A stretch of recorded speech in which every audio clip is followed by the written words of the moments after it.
So you heard about our government just unaliving people in the waters, in open waters, not U.S. waters, open waters in the Caribbean, claiming that they are bringing rugs. You know what I mean? Trying to bring them into the United States.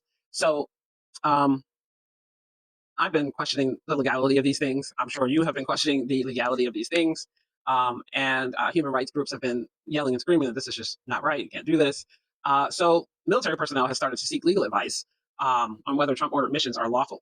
So they're thinking the same thing we're thinking.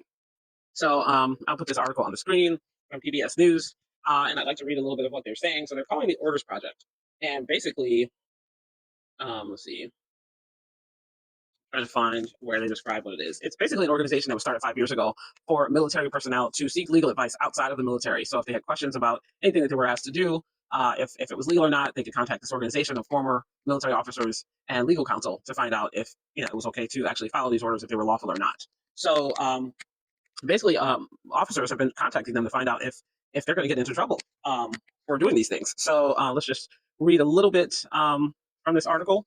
It says military service personnel have been seeking outside legal advice about some of the missions the Trump administration has assigned. The U.S. strikes against alleged drug trafficking or rug trafficking boats and deployments to American cities have sparked a firestorm of debate over their legality. And some service members are turning to nonprofit organizations for help.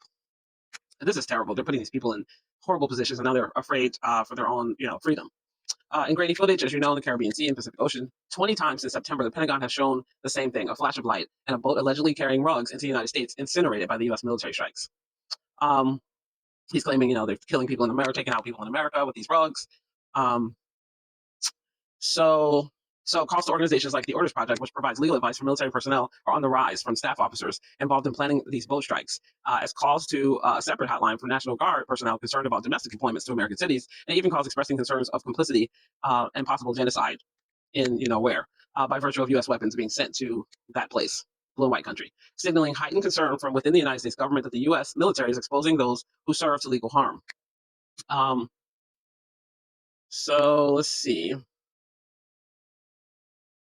So Lieutenant Colonel Frank Rosenblatt, retired, says, we are getting an appropriate level of curiosity because anybody who's been following the courts, it's like watching a tennis match right now, back and forth every day between the district court enjoining the president's actions and the Court of Appeals lifting that, and the Supreme Court acting on their emergency docket. So when people are being told or to anticipate a deployment to an American city, they do have some questions about this, and we just try to help them figure out what's right for them to help them feel better about what they're doing. Um, they said that there's also some reporting that the government has tried to get some sort of cover for military members, saying that they would be exempt or immune from prosecution.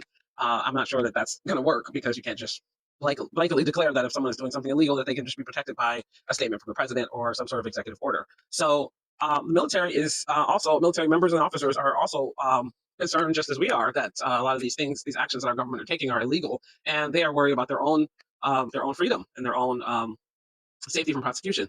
So I guess that gives me a little bit of hope. I actually feel very bad for people that are in active military right now, people in the National Guard.